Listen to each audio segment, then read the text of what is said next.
And another video. This one is from Zero Hedge. Quick look surprised. But it's authored by Alex Christonoforou via theduran.com. Well, first of all, title. 7 independence movements that could destroy the EU. We just heard about Catalonia and the massive crackdown and violence that Spain came in to try to stop this simply democratic vote. That's all it was. We're practicing democracy. We're voting for change.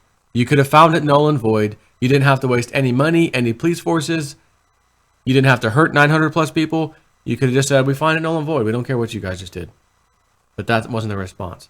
So now there's going to be other countries who are actually city-states, if you will, within countries, that are going to see that and realize, see, that's what we're talking about. We want out of this thing too, right? It's going to spark, cause a little spark to go off in their head that might ignite a flame.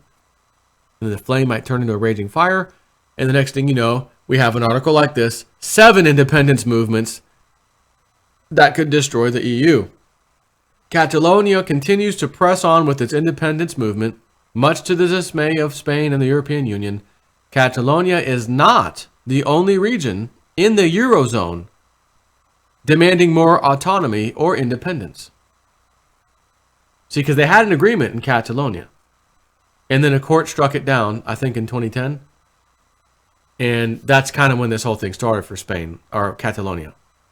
We had an agreement, kind of like a treaty with Spain, essentially, and you just crushed it in the Supreme Court. Okay, we're going to have to do something else. And something else entered 2017, several days ago. They've just declared independence. We'll see how that goes. Anyways, here are 7 regions of the European Union that may seek separation and cause more fragmentation in an already weakened Europe. Now, as I read this, it makes me automatically want to read you the David Wilkerson prophecy right off the bat. Okay?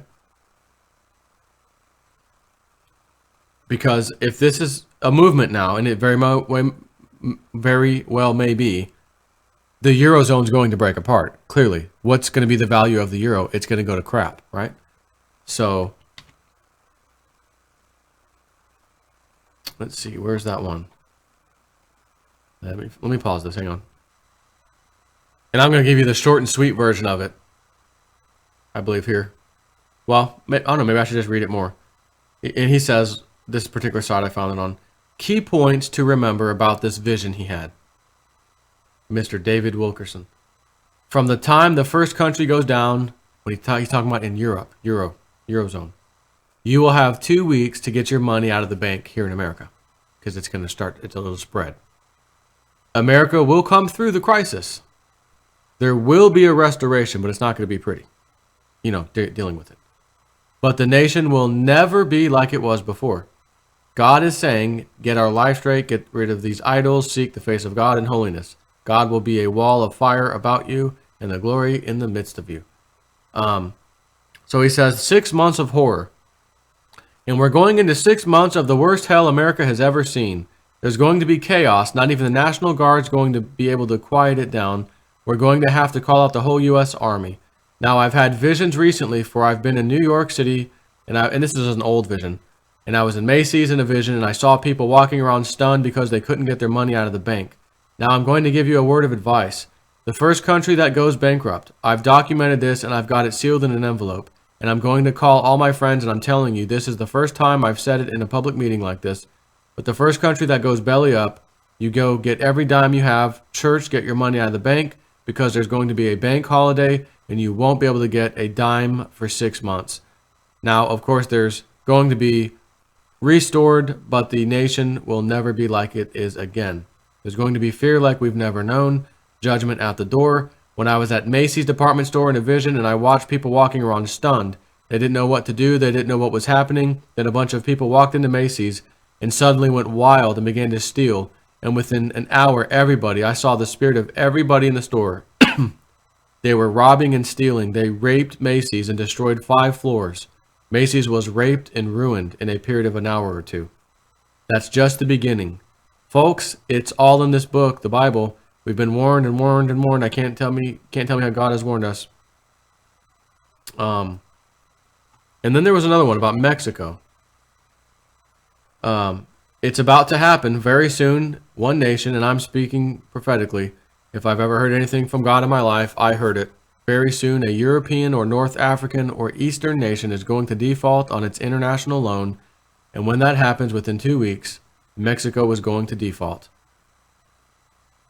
And he says, note, Mexico owes $100 billion or so dollars, 80% of it to American banks. This was true at the time of this prophecy, but Mexico's debt now stands at $500 billion.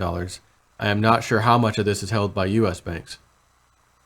And then he continues, and here's what's going to happen. About 2 weeks after the first country goes bankrupt, we're going to survive that because most of that money of the first country is owed to European banks, German, Swiss, and French banks. But a second country is going to go down, probably Argentina or Brazil, and we'll kind of live that one down. Now hold on. How about Venezuela?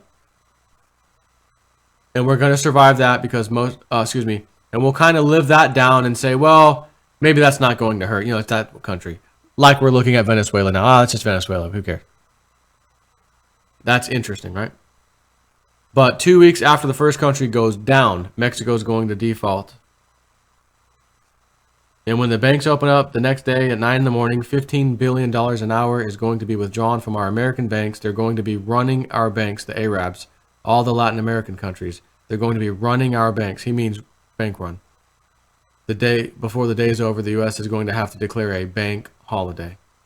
So I can't help but to think of that as I read this and start to see things like what this guy said to look out for, pieces of that puzzle starting to be put together. I'm not liking that, okay? So, number one, Scotland, Britain. In 2014, Scotland had a historic referendum on leaving the UK, resulting in a narrow 55% vote against leaving. Okay? Flanders, Belgium. Housing the center of EU oligarchy, Belgium is anything but a unified state. Created in 1830 as an independent nation to act as a buffer between France and Germany, Belgium is a mix of a Flemish-speaking conservative northerners and French left-leaning southerners. The Flemish nationalist sentiment is more powerful than ever, and the separatist New Flemish Alliance is now one of the biggest parties in Belgium and a key partner in the coalition government. They're pushing for the creation of a Flemish republic, and during the 2018 elections, it may have its chance. Flanders Minister-President Geert Bourgeois called on the Spanish government to start talks with, quote, the legitimate leaders of a peaceful people, meaning Catalonia. So if that's their top guy telling Spain you need to talk to them, they're independent, go ahead and make negotiations now. And he's kind of behind the movement, potentially in 2018 to come up. Oh yeah, by the way, we kind of want to follow Catalonia, right? You could see it, these are potentials at this point. But he's picked ones on purpose here to say, look how close they are to actually becoming another Catalonia. Separatist group ETA was founded in 1959 to promote the interest of the Basque region, later turning into a violent independence campaign blamed for 829 deaths. ETA carried out its last attack in 2010. It has since disarmed in April of this year. ETA members have now joined a Franco-Spanish Basque political party called Sortu that is working for full freedom for Basque's 2.2 million population. 40,000 people demonstrated in Bilbao in support of Catalonia's referendum. The regional president, Inigo Urkullu, called the recognition of the Catalan and Basque nations. Number 4, what was that? Caledonia, France? With a population of approximately 280,000 people, this South Pacific archipelago is set to hold a referendum by November next year on independence from France. Next one. Corsica, France. Another French area. Corsica is in a Mediterranean island with a population of 330,000 people. It is part of France with its own language. The separatist National Liberation Front of Corsica, or FLNC, ended its armed struggle in June of 2014 and has now pushed for a political solution to its demands. Since 2015, nationalists have been leading the island's assembly, as Corsica currently has a special administrative status that affords it certain powers and retains strong autonomy. The Corsica Assembly highlighted, quote, the indisputable legitimacy of the government, of Catalonia. In other words, we want the same thing. Not just a temporary, you have a little bit of extra power right now, for now. Faroe Islands, Denmark. With a population of 48,000, not huge by any means, Denmark's Faroe Islands will hold a referendum in April 2018 on a new constitution that will give the islands self-determination. Number 7, finally, Lombardy and Veneto, Italy. These wealthy regions of northern Italy are set to hold non-binding, consultative referendums on October 22nd, asking voters if they favor more autonomy from Italy's central government. Politicians in Lombardy and Veneto, which combined account for nearly a third of Italy's economy, by the way, demand a bigger share of tax income. We are a cash cow. Once again, this is Catalonia all over. We are a cash cow for you guys. And we didn't really get anything out of this. So there are absolutely 7 possible mini Catalonias about to take place. Some are going to. And the others, it'll be up in the air. Are they going to have a vote? Do you guys want to do this or not? Yes, we do. No, we don't. Maybe not. Okay, we never mind. But that's 7. And again, it just happened with Catalonia. There's absolutely going to be more, because as each of these areas realize the massive amount of debt that's owed, in their share, we're going to have to tax the living crap out of you guys. Oh, the wealthy region. Let's tax that one to hell and back. They're going to stand around saying, why are we paying your guys' bills? You've jacked all this up. You went out of control with the debt. You spent money we didn't have. You've done favors for your buddies, again, just like we all do in the Western world, America, on the taxpayer's dime. They're getting filthy rich, corporations, everybody else is loving life except for you guys. And now we got to foot the bill. And now we got to tell our pensions are going to get cut and our retirements. What the hell are we doing? Let's secede from this turd. That's going to be the new meme. Martin Armstrong already said this was coming, as I mentioned the other day.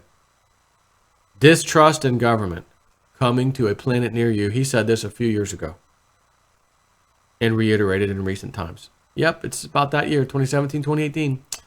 It's going down. It's what his economic data model, whatever he calls that thing, is ECM, economic confidence model, says. So we shall see, right? Take care.